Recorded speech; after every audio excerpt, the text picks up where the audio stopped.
Hi friends, it's me Rio. This is பலா cycle world. இந்த மாதிரி சொல்லி ரொம்ப நாள் ஆயிடுச்சுங்க.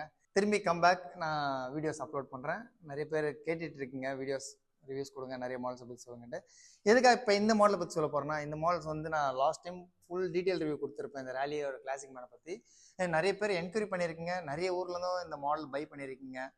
எல்லாருக்கும் ரொம்ப தேங்க்யூ. நிறைய ஊர் கொடுத்துருக்காங்க, கேரளா, கர்நாடகா, ஆந்திரா, திருப்பதி, இந்த மாதிரி நிறைய டிஸ்ட்ரிக்கு நம்ம தமிழ்நாடுக்குள்ளே நிறைய இடத்துல நான் கொடுத்துருக்கேன். நிறைய பேருக்கு இன்னும் டவுட் என்னன்னா, இந்த மாடல் எப்படி ப்ராப்பராக செக் பண்ணி கொடுப்பீங்களா, எப்படி பாக்ஸ் பேக் பண்ணுவீங்க, ஸ்க்ராட்ச் ஆகிடுமா, நாங்கள் எப்படி அங்கே அசம்பிள் பண்ணுறது, அந்த மாதிரி நிறைய எக்கச்சக்கமான டவுட்ஸ் கேட்டுட்டு இருக்கீங்க. இந்த ஒரு வீடியோவில் உங்களுக்கு கிளாரிட்டியாக நான் உங்களுக்கு இந்த வீடியோ அப்லோட் பண்ணுறேன். இந்த ரேலி சைக்கிளை ஃபிட் பண்ணுறதுக்கே மேக்ஸிமம் 4 ஹவர்ஸ் 5 ஹவர்ஸ் மேலே ஆகிடுங்க. எதுக்காகனா ஃப்ரேம் 4 டயர் டியூப்லேருந்து எல்லாமே அன்அசம்பிளில் தான் வரும். இதை ஃபிக்ஸ் பண்ணுறதுக்கே 4 ஹவர்ஸ் மேலே ஆகிடும்.